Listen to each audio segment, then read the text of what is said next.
Sir मैंने जितने लॉजों में पता किया 24 तारीख को ये दोनों उनमें से किसी में नहीं गए थे। ऐसा कैसे हो सकता है बबलू? 24 अप्रैल को शेखर रागिनी से मिलने भोपाल आने वाला था, तो ये दोनों कहीं तो रुके होंगे। अच्छा सुन, हमें शेखर के घर का पता चल गया। तू लग जाए संतोष गुप्ता के पीछे, पता कर इसका ठिकाना कहाँ है। ये सिंगापुर में तो नहीं है, इसका फोटो मैं तुझे भेजता हूँ। हाँ चलो। हमारे पास इसका मैसेज है। उसने 22 अप्रैल को मैसेज किया था कि वो रागिनी से मिलने भोपाल आ रहा है। रागिनी मैं भोपाल आ रहा हूँ और इस बार तुम्हें अपने साथ सिंगापुर लेकर ही जाऊंगा। पिछली बार तुमने चीज़ें अधूरी छोड़ी थी, उसे अब पूरा कर दो प्लीज़। रागिनी मैं तुम्हारे बिना अधूरा हूँ।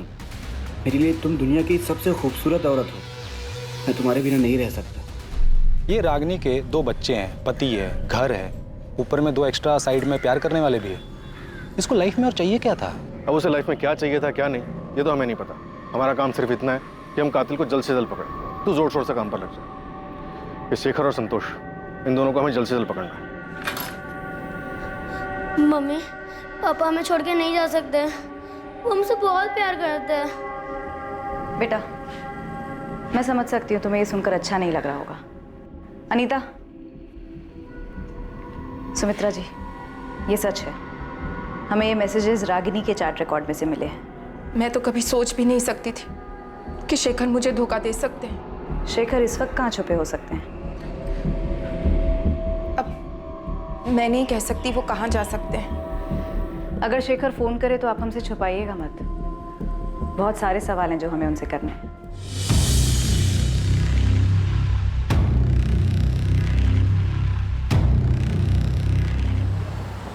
सर अगर संतोष सिंगापुर में आपका फोन नहीं उठा रहा तो इसमें मैं क्या कर सकता हूँ? मेरी खुद उससे 3 महीने पहले बात हुई और इसी नंबर पर जो मैंने आपको नंबर दिया है उसका सिंगापुर का, वही उसका नंबर है। वही नंबर जो अब बंद आ रहा है। गौतम, हमारे पास प्रूफ है कि संतोष रागिनी से मिलने भोपाल आने वाला था। 22 अप्रैल का मैसेज है उसका हमारे पास। मुझे नहीं पता सर कि वो भोपाल आया था, अभी भोपाल में है या फिर सिंगापुर चला गया, मुझे कुछ नहीं पता सर। संतोष की फैमिली कहाँ रहती है इतना तो पता होगा तुम्हें? जी जबलपुर में है, ये उसी ने मुझे बताया।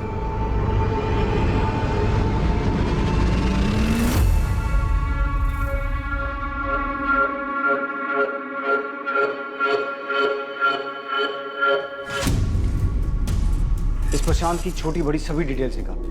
अब मुझे भी उस पर डाउट हो रहा है कि कहीं इसी ने तो रागिनी का मर्डर नहीं किया। सर मुझे तो इस पर पहले से ही शक। शेखर और संतोष रागिनी से मिलने आते, रागिनी का मर्डर हो जाता है, उसकी लाश मिलती और उसके बाद ये दोनों गायब हो जाते। प्रशांत ने रागिनी को रंगे हाथों पकड़ लिया होगा। फिरोज, प्रशांत ने ही कुछ किया है। अगर ये 24 तारीख को फैक्ट्री से नहीं भी निकला तो भी पॉसिबल है कि उसने ये काम किसी और की मदद से किया। अगर प्रशांत ने ही रागिनी का मर्डर किया है तो सोचो बच्चों पे क्या बीतेगी जब उन्हें यह पता चलेगा कि उनकी मां का मर्डर उनके पिता ने किया है। सर मैं प्रशांत की फैक्ट्री जाकर पता करता हूँ। यह पता लगाओ कि रागिनी के मर्डर में उसने किसे और कैसे इस्तेमाल किया है। अगर ऐसा कुछ हुआ है तो मुजरिम जो भी हो हमें उस तक पहुंचना होगा। बच्चों का हक है ये जानने का कि उनकी मां का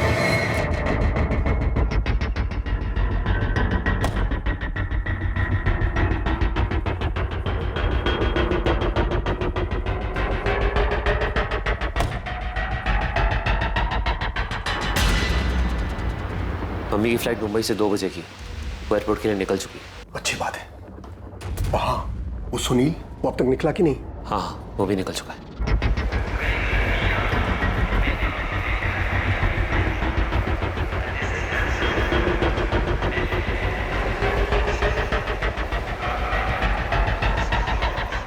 अच्छा, वहाँ कोई पूछताछ के लिए आया था? हाँ पुलिस का कोई खबरी आया था।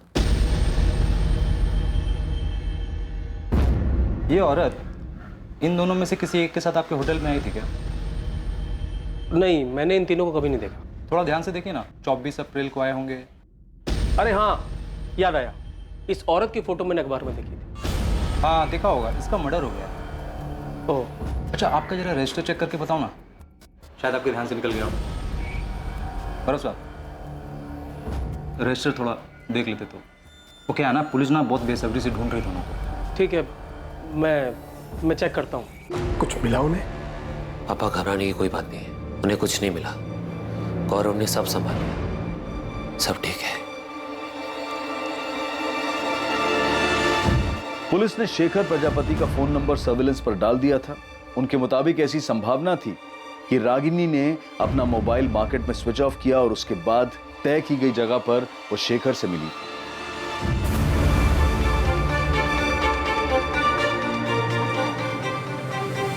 इसके साथ साथ पुलिस संतोष गुप्ता के परिवार को भी ढूंढने में जुटी थी, जिससे वो संतोष गुप्ता के ठिकाने तक पहुंच सके। साथ ही उन्हें यह भी अंदेशा था कि जिस आदमी से फोन ऑफ करने के बाद रागिनी मार्केट में मिली थी वो संतोष भी हो सकता था।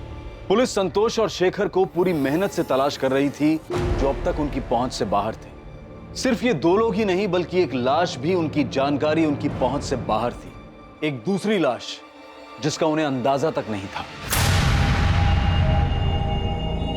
जिस तरह पुलिस इस लाश से अनजान थी, ठीक उसी तरह उन 3 लोगों से भी बेखबर थी जो दुबई में जाकर छुप गए थे।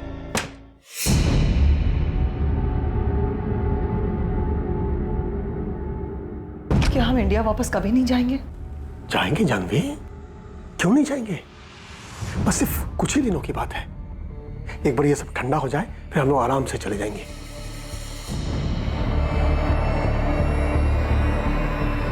क्या सिर्फ एक ही लाश थी जो पुलिस को अब तक नहीं मिली थी, या फिर और भी लाशें मिलनी बाकी थी?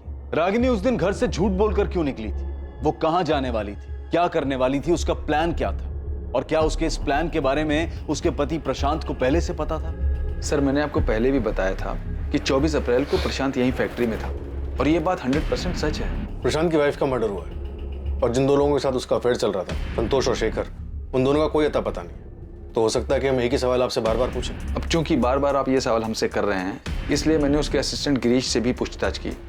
मैंने उससे पूछा कि 24 अप्रैल को प्रशांत के बर्ताव में कुछ अजीब था क्या? तो क्या बताया गिरीश ने? सर, उसने बताया कि 24 अप्रैल को प्रशांत बार बार आके उससे कुछ ना कुछ पूछ रहा था। अब गिरीश, वो प्राइम चॉइस ऑटोमोबाइल्स का ऑर्डर निकला क्या? हाँ, वो तो कल शाम को ही निकल गया था। शाम को ही? हाँ। और हाँ, ये जेपी स्पेयर पार्ट्स का? सर, वो कैसे निकलेगा? उस ऑर्डर पे तो अभी काम चल रहा है ना। काम हुआ नहीं अभी तक। गिरीश, प्रशांत तुम्हारे पास बार बार आ रहा था, इस बात में क्या अजीब लगा तुम्हें? जिस तरीके से वो उस दिन बार बार आ रहे थे, ऐसा लग रहा था कि वो ये दिखाना चाहते कि वो फैक्ट्री में ही है। मतलब वो अपनी मौजूदगी जताना चाह रहा था कि वो उस दिन फैक्ट्री में है, और ऐसा वो जानबूझ के कर रहा था? अब सर, जो कुछ था हमने बता दिया। क्या बताऊं मैं सुमित्रा, कुछ समझ में नहीं आ रहा मुझे। प्रशांत, आप जितना जानते हैं मैं तो उतना भी नहीं जानती। आपको ये तो पता है कि रागिनी नहीं रही, मुझे तो ये भी नहीं पता कि शेखर कहाँ है। पुलिस 24 घंटे हमारे घर के बाहर खड़ी है। उन्हें लगता है शेखर ने रागिनी को मारा है। प्रशांत? हाँ, सुन रहा हूँ मैं। सुमित्रा, मुझे कुछ नहीं पता शेखर के बारे में। शेखर और रागिनी के बीच जो कुछ भी चल रहा था, वो क्या पिछले साल इंदौर में जीतू की शादी के दौरान शुरू हुआ था? नहीं पता मुझे सुमित्रा, कुछ नहीं पता कब, क्यों और कहाँ ये सब शुरू हुआ। लेकिन प्रशांत, जीतू की शादी में ही तो हम सब पहली बार मिले थे।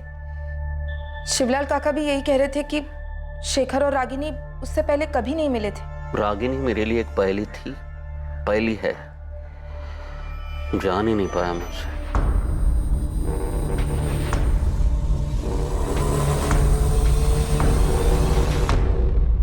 भैया, मम्मी हमें छोड़कर क्यों गई? भैया क्यों गई? रो मत प्रिया, मैं हूँ तेरे साथ। सर, शेखर का लास्ट लोकेशन मिल गया है। छत्रभुज मार्केट प्लेस? यस सर, वो 24 तारीख को भोपाल आया था। ना तो शेखर की पत्नी सुमित्रा और ना ही रागिनी के मामा शिवलाल हमें बता पा रहे हैं कि शेखर कहाँ हो सकता है। हाँ सर, इन दोनों से कोई इन्फॉर्मेशन नहीं मिली। बस इतना पता चला कि शेखर अहमदाबाद में एक ट्रेडिंग कंपनी में काम करता था। कंपनी से पता चला कि वो महीने में सिक लीव लेता था और अपनी पत्नी को कहता था कि वो भोपाल काम से जा रहा है। और संतोष गुप्ता, उसके बारे में कुछ पता चला? उसके जबलपुर वाले घर का पता मिल गया। वहाँ की पुलिस उसके माँ बाप से मिल भी चुकी है। साहब, संतोष यहाँ नहीं है। करीब 1 साल हो गया उसे घर पर आए हुए। आप चाहो तो पूरे घर की तलाशी ले लो।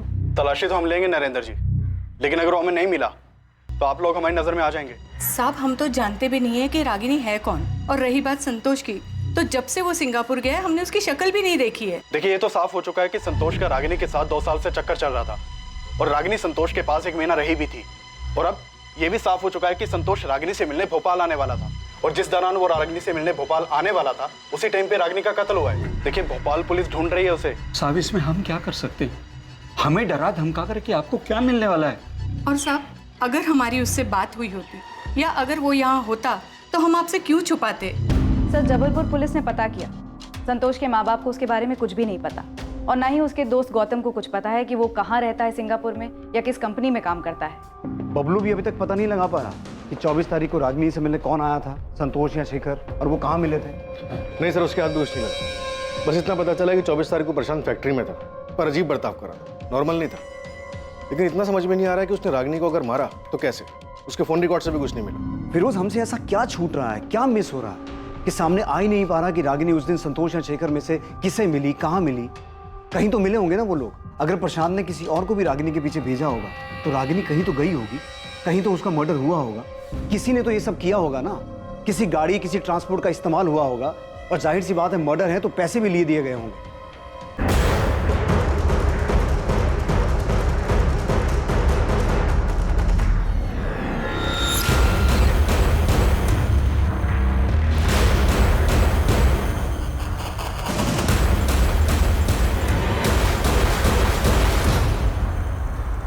ऐसा कैसे हो सकता है कि मर्डर करने वाले ने कोई गलती नहीं की?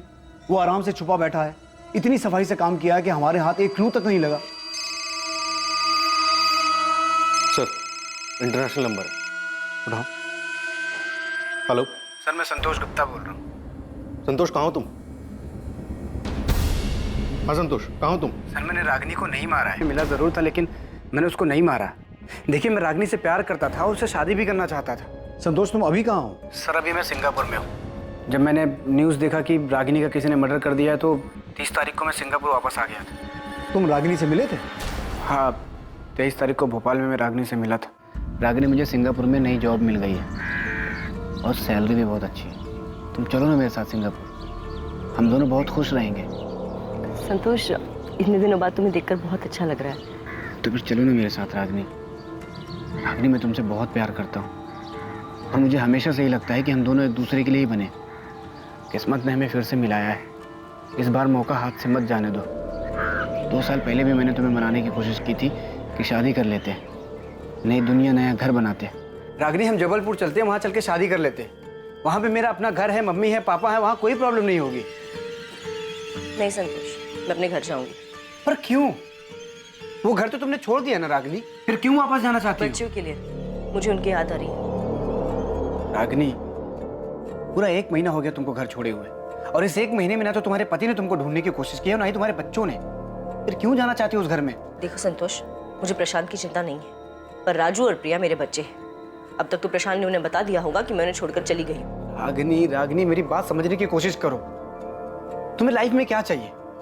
तुम प्रशांत के साथ खुश नहीं थी इसलिए मेरे पास आई ना। अब मेरे पास खुश हो तो खुश रहो ना। रागिनी, मैं तुमको बहुत प्यार करता हूँ, तुमको जिंदगी भर खुश रखूंगा। एक काम करते हैं, हम अभी शादी करते हैं आज। नहीं संतोष, बेहतर यही होगा कि मैं अपने घर चली जाऊं। रागिनी, मैं तुम्हारे बिना नहीं रह सकता, और मैं फिजिकल रिलेशन की बात नहीं कर रहा हूँ, सारी जिंदगी साथ देने की बात कर रहा हूँ। रागिनी, मैं सिंगापुर से सिर्फ तुम्हारे लिए आया हूँ, प्लीज हाँ कर दो। रागिनी, क्या सोच रही हो? प्लीज चलो ना मेरे साथ। संतोष, इस तरह से अचानक उठ के मैं तुम्हारे साथ नहीं आ सकती। क्यों नहीं आ सकती? 2 साल पहले भी तो अचानक ही होशंगाबाद आई थी ना मेरे पास। तुमने मुझे तक नहीं बताया था, सीधा आके डोरबेल बजाई थी, और जब मैंने दरवाजा खोला तो सामने तुम खड़ी थी। फिर अब क्यों नहीं? संतोष, मुझे सोचने के लिए थोड़ा वक्त चाहिए। रागिनी, 2 साल हो गया। ठीक है, तुम्हें जितना वक्त चाहिए तुम ले लो, लेकिन मैं भी तब तक यहाँ से नहीं जाऊँगा जब तक तुम हाँ नहीं कर देती। मैंने उसे मनाने की हर मुमकिन कोशिश की, पर वो मेरे साथ नहीं आई। तो भोपाल में ही था, उसकी हाँ सुनने के लिए उसे फ़ोन करता रहा, उसने मेरा फ़ोन ही नहीं उठाया, और 24 के बाद तो उसका फ़ोन ही स्विच ऑफ हो गया। तो तुम तब भी भोपाल में ही थे? हाँ, मैं भोपाल में था, होशंगाबाद में। और फिर मैंने न्यूज़ देखी कि रागिनी का मर्डर हो गया, तो मुझे लगा रुकने का कोई मतलब नहीं है, इसलिए मैं वापस सिंगापुर आ गया। संतोष गुप्ता, तुम्हारी ये सफाई काफ़ी नहीं है। ये बिल्कुल मत समझना कि तुमने सामने से फ़ोन किया है तो तुमने जो भी कहा उस पर हमने पूरी तरह से यकीन कर लिया। और इस गलतफहमी में तो बिल्कुल मत रहना कि तुम सिंगापुर में हो तो हम तुम्हें छू नहीं पाएंगे। हेलो हेलो,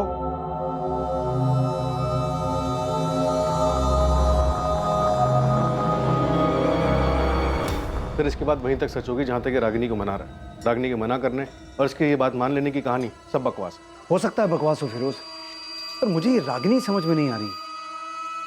क्या औरत थी ये? एक तरफ शेखर, एक तरफ संतोष, 2 बच्चे भी थे। ये कर क्या रही थी, चाहती क्या थी? सर, राजनगर पुलिस स्टेशन से फोन आया था, उन्हें एक डेड बॉडी मिली है। किसकी? शेखर प्रजापति की। डेड बॉडी बोरी में थी।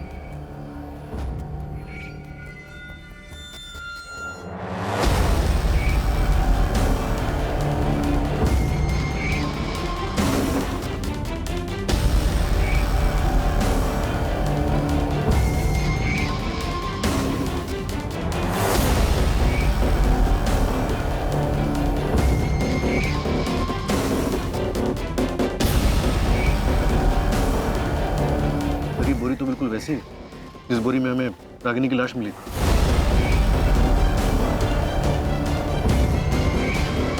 फिर उस बॉडी की हालत देख रहे हो?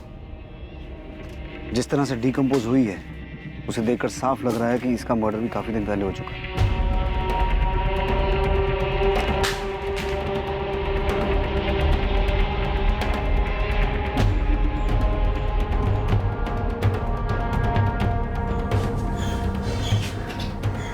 क्या हुआ? क्या हुआ? पुलिस को शेखर की डेड बॉडी मिली।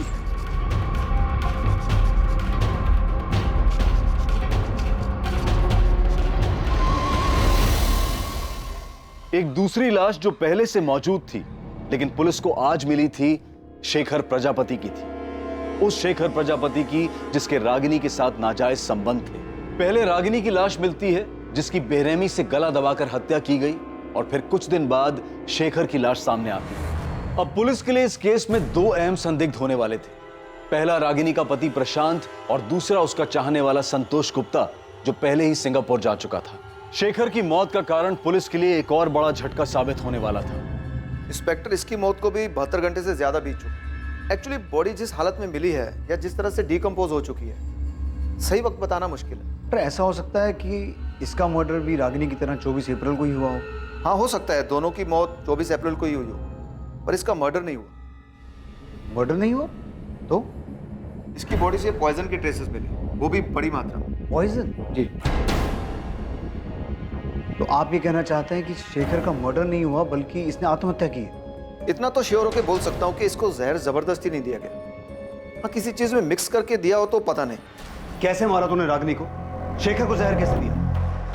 अब ये मत कहना कि तुझे कुछ नहीं पता, क्योंकि हमें पता है कि 24 तारीख को तू अपनी फैक्ट्री के स्टाफ को जानबूझ के ये जता रहा था कि तू वहां है। किसे भेजा था उनके पीछे? ये बेबस बनने का नाटक खत्म हुआ प्रशांत। याद रख, तुझे अपने बच्चों का सामना भी करना है, क्योंकि कहीं ना कहीं उन्हें भी इस बात का एहसास है कि उनकी माँ का कत्ल तूने किया है। मैं अपने बच्चों से बहुत प्यार करता हूँ सर, हमेशा उनका ख्याल रखूं। रागिनी अब उनके साथ नहीं है तो क्या, वो उनके दिल, दिमाग और यादों में हमेशा रहे। ये संत बनने का नाटक बंद कर प्रशांत, और ये बता कि रागिनी का मर्डर कैसे किया, कहां किया, शेखर को जहर कैसे दिया, कैसे मारा तूने इन दोनों को?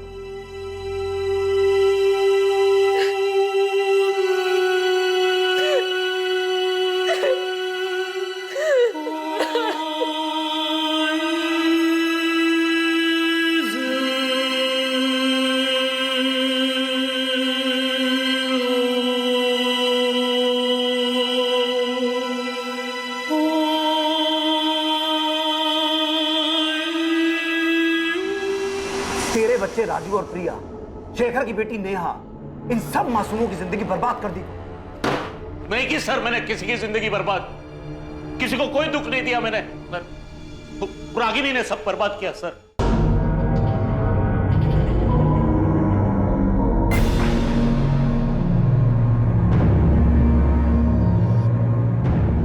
मुझे बिल्कुल भी अंदाजा नहीं था कि रागिनी के शेखर और संतोष नाम के आदमियों के साथ नाजायज संबंध। सर ये बात सच है और हमेशा सच रहेगी। आप चाहे मुझ पर कितना भी शक करो कि मैंने मारा है रागिनी को। सर मारा होता ना तो कबूल करने में मुझे कोई दिक्कत नहीं थी, क्योंकि ये बात किसी से नहीं छुपी कि रागिनी मेरे साथ खुश नहीं थी और ना ही मैं उसके साथ खुश थी। और ये बात भी नहीं छुपी कि हमारी शादी में कुछ नहीं बचा था, मर चुकी थी वो। आपको अंदाजा भी नहीं होगा कि मैंने अकेले बच्चों को कैसे पाला है। मां के होते हुए वो मां जो बस लगातार फोन पे लगी रहती थी, 24 घंटे किसी के साथ बातें करती रहती थी। सर आपके सामने तो सिर्फ शेखर और संतोष के नाम आए ना, और न जाने कितने नाम और भी होंगे, लोग होंगे जो अभी तक बाहर नहीं आए, छुपे हुए हैं। कैसा महसूस होता होगा मुझे एक पति को, जब उसकी पत्नी बिना कुछ बताए घर के बाहर इसलिए निकलती ताकि वो दूसरे मर्दों के साथ नाजायज संबंध बना सके, अपने सुख के लिए, अपने परिवार, अपने गृहस्थी, यहां तक कि अपना बच्चों का भविष्य दांव पे लगाते। सर मेरी बात छोड़िए मुझे जाने दीजिए। और वो क्या थी, ऐसा क्यों कर रही थी सर वो? मैं क्या, उसके खुद के मामा जी भी पता नहीं पा रहे, समझ नहीं पा रहे वो। Nita, foreign commissioner office request भेजो संतोष को सिंगापुर से इंडिया लाने के लिए। मुझे किसी भी कीमत पर वो आदमी यहाँ चाहिए। सर अभी भेज दो। एक औरत ऐसे ही किसी को गार्डन में मिली, कोई आया, उसका गला दबाया, एक और आदमी को जहर पिला के मार दिया। ऐसा नहीं हो सकता फिरोज। जरूर शेखर और रागिनी कहीं मिले होंगे किसी ऐसी जगह पर जहां संतोष या प्रशांत ने उनका पीछा किया और मार डाला।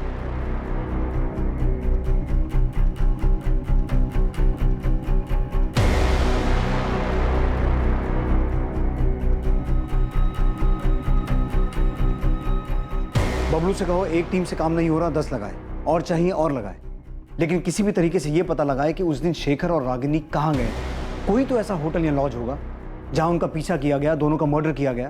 सर मैंने रागिनी और शेखर की पोस्टमार्टम रिपोर्ट पढ़ी थी। फिरोज, पोस्टमार्टम रिपोर्ट में क्या लिखा है मुझे पता है, लेकिन मुझे किसी भी तरह उस आदमी का पता लगाना है जिसने ये मर्डर्स किए हैं। हम गोल गोल गोल गोल घूमे जा रहे हैं। एक दिन 2 बच्चे आते हैं अपनी माँ को ढूंढते हुए, हमें उनकी माँ की बजाय उसकी डेड बॉडी मिलती है, फिर उसके प्रेमी की डेड बॉडी मिलती है, लेकिन ये क्लू नहीं मिलता कि किसने मारा, क्यों मारा। सर शेखर का मर्डर नहीं हुआ, उसने सुसाइड किया। फिरोज, तुम्हारा दिमाग ठीक है? वो सुसाइड क्यों करेगा? और अगर उसने सुसाइड किया भी है तो रागिनी का तो मर्डर हुआ है ना। सर मुझे लगता है शेखर ने रागिनी।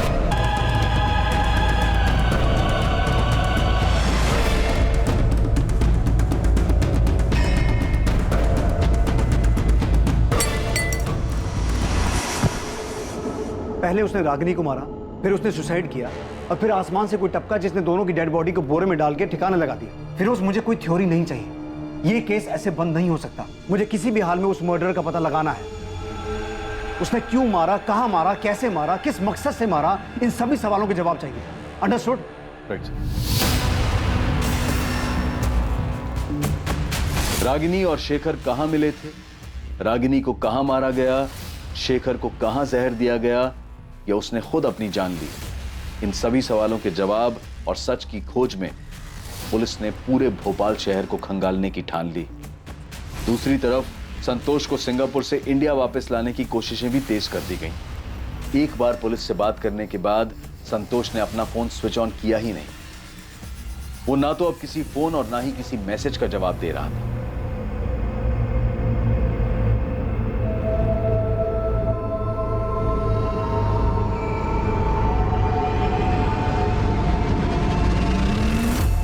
सर बबलू बोल रहा है कि हमें होटल डीटी प्लाजा एक बार देख लेना चाहिए। क्यों, कुछ मिला तुझे वहां? नहीं सर, कुछ नहीं मिला, इसी के लिए तो बोल रहा हूँ सर। बबलू, अंधेरे में तीर मत चला, मुझे इस केस में स्ट्रॉन्ग लीड चाहिए। इस बात की लीड कहीं से नहीं मिल पा रही है कि रागिनी और शेखर मार्केट में मिलने के बाद गए कहाँ। सर मैंने हर लॉज छान मारा। डीटी प्लाजा आपके सामने इसलिए रख रहा हूँ क्योंकि सर इसका जो मैनेजर है गौरव सिंधिया, वो मुझे रजिस्टर दिखलाने से मना कर रहा है। 24 तारीख को रागिनी और शेखर नाम से कोई एंट्री नहीं है रजिस्टर में, मैंने चेक किया है, वो लोग यहाँ पे नहीं आए। अरे हाँ, तो कौन सा असली नाम लिखवाने वाले थे रजिस्टर में, नाम बदल के आए होंगे। हाँ, अगर नाम बदल के भी रहते तो शक्ल तो याद रहती ना। और वैसे भी 24 तारीख को होटल पूरा खाली ही था।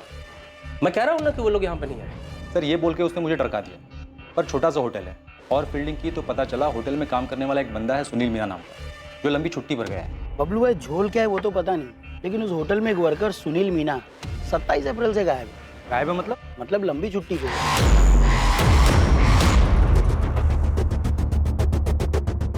तो मतलब तेरे को लगता है उसने कुछ झोल किया क्या?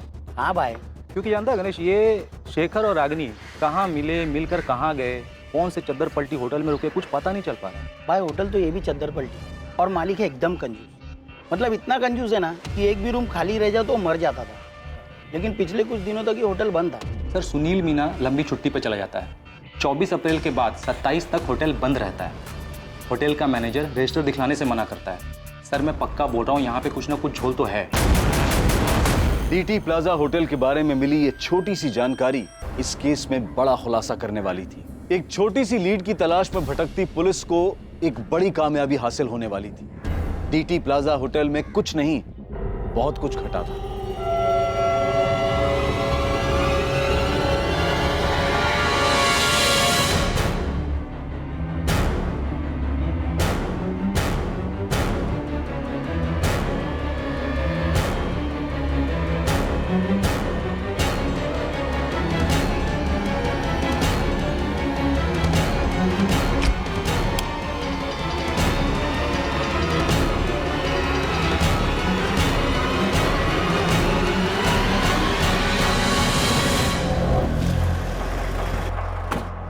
तू ही है ना गौरव सिंधिया, यहाँ का मैनेजर? हमारे आदमी को रजिस्टर क्यों नहीं दिखा रहा था? चल रजिस्टर निकाल। सब ये रहा।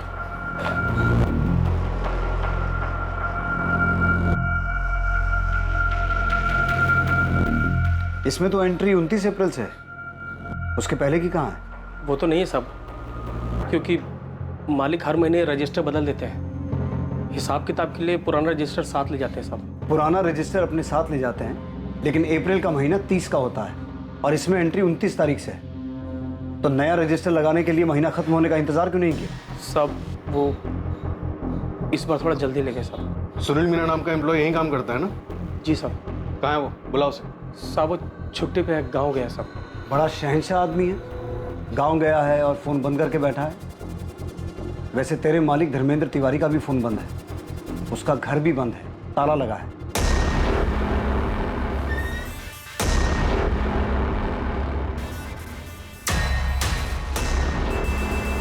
तेरा मालिक भी गांव गया है, चल कर आया।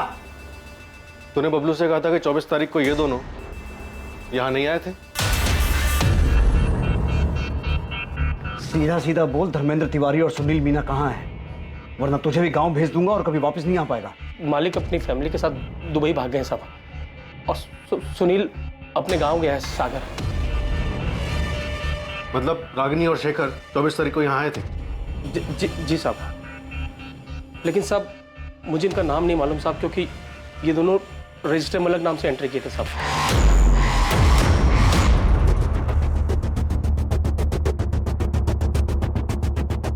इन दोनों को किसने मारा? इसने या इसने?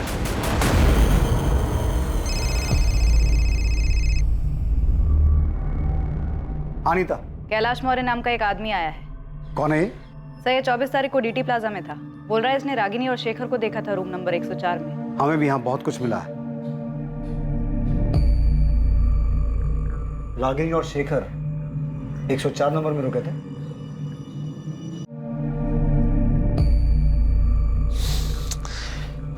गौरव फोन ही नहीं उठा रहा। तो होटल के लैंडलाइन में फोन करो ना। किया था, पर वहां कांस्टेबल था इसलिए बात नहीं हो पाई। पुलिस को सब पता चल गया क्या? सर मैंने इस औरत की फोटो अखबार में देखी थी कुछ दिन पहले। तो जब देखी थी तब क्यों नहीं आया हमारे पास? सर मैं बहुत डर गया था। उस दिन मैं डीटी प्लाजा में रूम नंबर 102 में रुका था। वो मैं क्या? सर मैं एक लेडी के साथ गया था। बीबी को झूठ बोला था कि इंदौर जा रहा हूँ कुछ काम से। देख कैलाश, हमें तेरे अफेयर में कोई दिलचस्पी नहीं है। रागिनी और शेखर के बारे में बता। ये दोनों रूम नंबर 104 में रुके थे। इतना चिल्ला रहे थे, इतना झगड़ा कर रहे थे कि मैं परेशान हो गया था। एक बार नहीं बोला ना। देखो शेखर, तुम मेरे साथ जबरदस्ती नहीं कर सकते हो। या तो तुम अभी डिसाइड करो, ये आज हम दोनों की जिंदगी का आखिरी दिन होगा। बोल रहा हूँ मैं। तुम्हें होश भी है? तुम क्या कह रहे हो? हाँ, तुम्हारी भी फैमिली है और मेरी भी। हमारे बीच जो है उससे ज्यादा और कुछ नहीं हो सकता, और उससे ज्यादा तुम डिमांड भी नहीं कर सकते। हाँ क्या है भाई? सॉरी यार, थोड़ा धीरे बात करो। यहाँ तुम लोग चिल्ला रहे हो, मुझे डिस्टर्ब हो रहा है। हम अपने रूम में चिल्ला रहे हैं, तुम्हें इसमें क्या प्रॉब्लम हो रही है? तुम अपने रूम में रहो ना। भाई मैं अपने ही रूम में हूँ, तुम्हारी आवाज वहां तक आ रही है। हाँ ठीक है, सॉरी, अब नहीं आएगी। जाओ। इतना बोलने के बाद भी इनका झगड़ा बंद नहीं हुआ। थक हार के मुझे रूम सर्विस पे फोन करना पड़ा।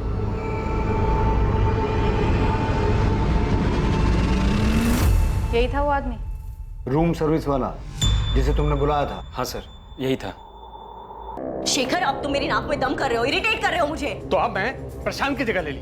मैं तुम्हें परेशान कर रहा हूँ। हाँ शेखर, मैं अपनी पूरी जिंदगी तुम्हारे साथ नहीं बिताना चाहती। अभी सब कुछ कितना अच्छा है हमारे बीच। तुम मतलब तुम ये चाहती हो कि मैं अहमदाबाद से अपने बीवी बच्चों को छोड़कर तुम्हें खुश करने यहाँ आता रहूं और तुम मेरी खुशी का बिल्कुल ध्यान नहीं रखोगी? एक मिनट, मैं भी अपने पति और बच्चों को छोड़कर आ रही हूँ यहाँ, और तुम यहाँ सिर्फ मेरी खुशी के लिए नहीं, अपनी खुशी के लिए भी आते हो। और हमेशा से यही रहा था हमारे बीच और यही रहेगा, और इस तरह तुम नहीं मांग सकते। मांग सकता हूँ, बिल्कुल मांग सकता हूँ। मैं तुमसे शादी करना चाहता हूँ, इसी वक्त तुम्हें हाँ बोलना पड़ेगा, तुम मना नहीं कर सकते। तुम होश में तो हो तुम? हमारे बीच शादी की बात कब हुई थी? मैंने कभी तुमसे कहा कि मैं तुमसे शादी करना चाहती हूँ? एक शादी करके देख ली है मैंने और अब तक पछता रही हूँ। बच्चे हैं इसलिए झेल रही हूँ। लेकिन मैं तुम्हारे ये नखरे नहीं झेलूंगा रागिनी। क्या हुआ? सर सामने वाला थोड़ा परेशान हो रहा है, थोड़ा धीरे बात कीजिए ना। हाँ ठीक है ठीक है ठीक है। Thank you. फिर रात के करीब 12 साढ़े 12 बजे के बाद उस कमरे से आवाज़ आनी बिल्कुल बंद हो गई। फिर मैंने सुबह 7 बजे होटल छोड़ दिया। तुम्हारे साथ कौन थी उस दिन? वो लेडी? प्लीज मैडम, इसमें हमें मत घसीटिए। वो भी शादीशुदा है और मैं भी। बेकार में हम दोनों के घर टूट जाएंगे। तुझे अपना बयान डिटेल में लिखवाना होगा। अगर तू हमारे पास पहले आ गया होता ना, तो ये केस बहुत पहले सॉल्व हो गया होता। सुनील मीना जो सागर में अपना मोबाइल बंद करके बैठा था, पुलिस ने उसे सागर के ही उसके घर से अरेस्ट किया। रागिनी के कत्ल और शेखर की मौत का सच चौंका देने वाला था। क्या हुआ था टीटी प्लाजा में? और सुनील मीणा हमारे कब्जे में है, तो ये मत समझना दुबई में बैठा तेरा मालिक तुझे बचा लेगा। मैडम साहब, मैं तो सिर्फ नमक का फर्ज अदा कर रहा हूँ साहब। उनको मारने मेरा हाथ नहीं है साहब, मैंने नहीं मारा। ये डायलॉग बाजी बंद कर। अगर तेरा हाथ नहीं है तो रागिनी और शेखर को मारा किसने? होटल में से किसी का हाथ नहीं साहब, किसी ने नहीं मारा। तो फिर रागिनी और शेखर मरे कैसे? साहब 25 तारीख की सुबह जब सुनील रूम सर्विस के लिए गया था साहब, तो वो लोग दरवाजा ही नहीं खोल रहे थे साहब। सुनील ने मुझे बताया तो मैं चेक करने के लिए गया था। रात भर झगड़ा कर रहे थे, अब दरवाजा नहीं खोल रहे हैं। बैल बजा बजा के थक गया सर मैं।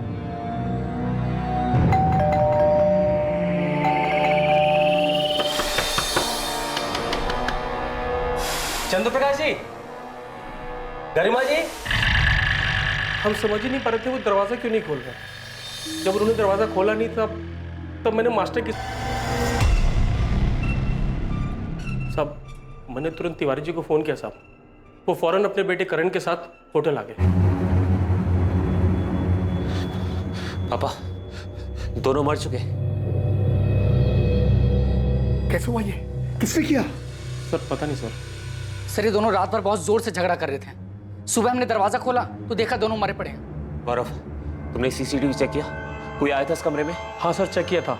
कमरे में कोई नहीं आया था, कमरा अंदर से बंद था सर। हमने खुद मास्टर किसी दरवाजा खोला है सर। सर इन दोनों के बीच में बहुत जोर से लड़ाई चल रही थी। मैंने सुना था ये आदमी इस औरत को शादी के लिए बोल रहा था और ये औरत बार बार मना कर रही थी। पापा एक मिनट, ये बोतल देखिए, इसमें शायद जहर था।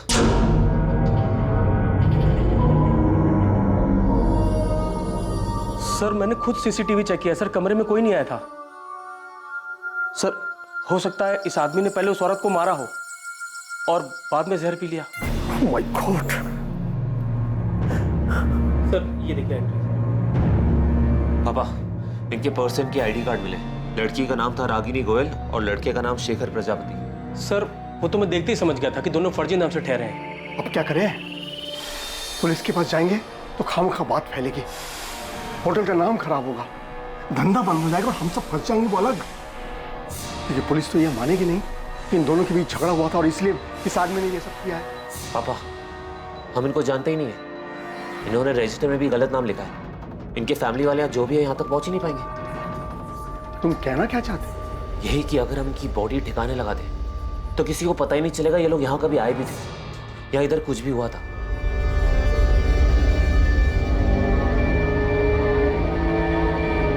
सर सुनील ने कबूल किया किसने लाश ठिकाने लगाई थी। बोल। मालिक का नमक खाया साहब। अब आप ही बताओ मालिक के साथ नमक हरामी कैसे कर सकते थे? और सब सच कह रहे, इसमें हमारे मालिक का भी कोई कसूर नहीं है साहब। तूने भी नमक खाया है साहब? ये बोल, बॉडीज को ठिकाने कैसे लगाया? गाड़ी किसकी थी? सब वो गाड़ी मेरे दोस्त बिरजू की थी।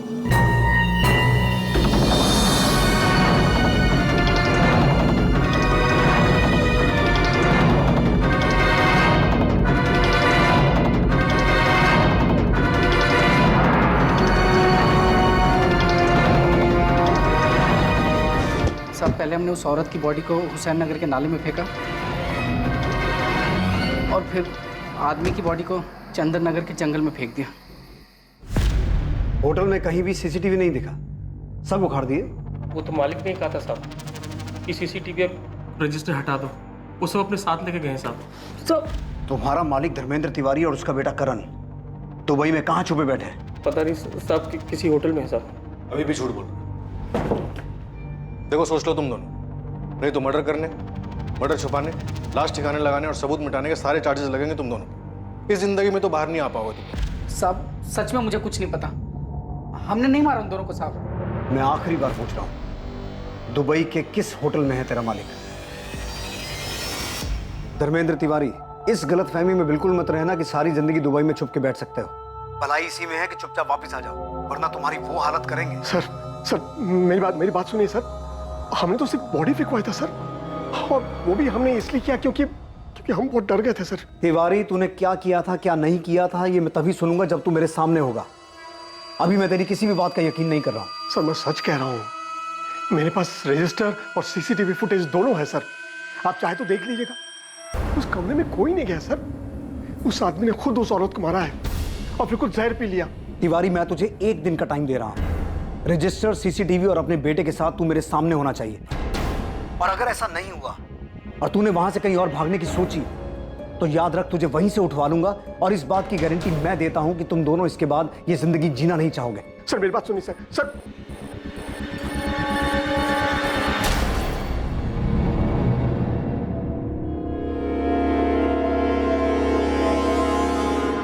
सर मैंने जो पोस्टमार्टम रिपोर्ट देख के फिगर आउट किया था वो थ्योरी नहीं सच था। मैं तुमसे शादी करना चाहता हूँ, इसी वक्त तुम्हें हाँ बोलना पड़ेगा, तुम मना नहीं कर सकते। तुम एक बार नहीं बोला ना, देखो शेखर तुम मेरे साथ जबरदस्ती नहीं कर सकते हो।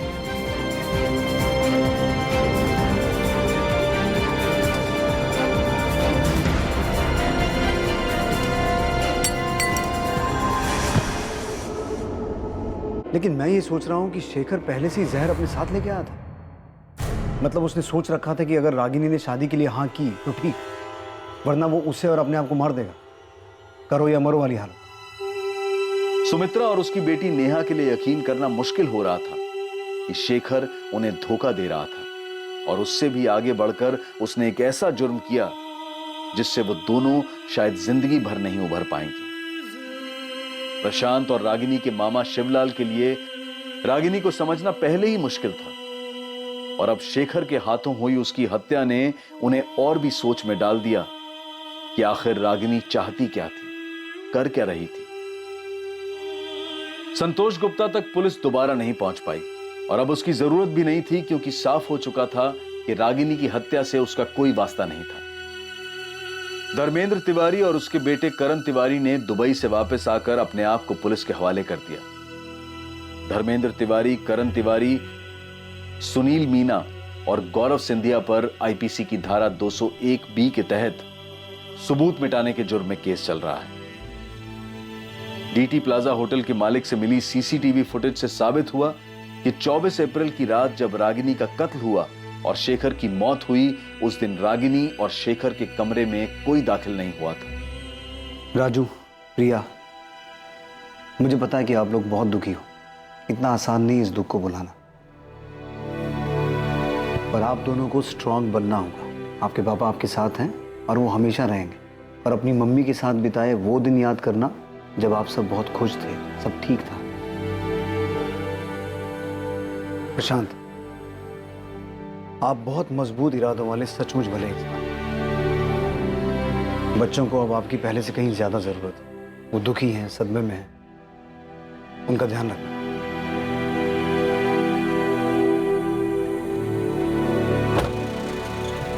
जब बड़े गलती करते हैं तो उस गलती का सबसे ज्यादा बुरा असर बच्चों पर पड़ता है। जब घर के स्तंभ, घर के नींव, माता पिता एक गलत रास्ता चुनते हैं, जो रास्ता उन्हें परिवार से दूर ले जाता है, तब पीछे छूट जाते हैं मासूम बच्चे, जिनकी जिंदगी तहस नहस हो जाती है। परिवार एक इमारत की तरह से होता है जिसे सब लोग मिलकर मजबूत बनाते हैं। ये इमारत प्यार, लगाव, फिक्र और सम्मान पर टिकी होती है।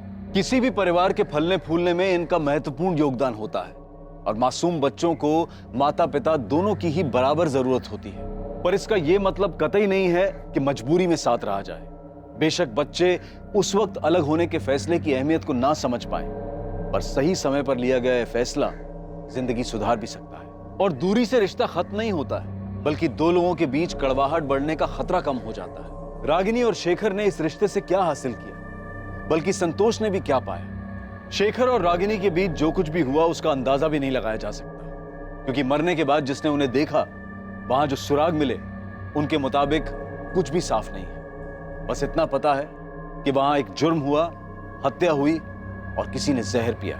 इस सब में सच सिर्फ यह था कि दो मासूम बच्चों ने अपनी मां को खोया और एक ने अपने पिता को। ये वो दुखद सच है जिसे झूठ में भी सच नहीं होना चाहिए था। अब मैं अनूप सोनी आपसे विदा लेता हूं।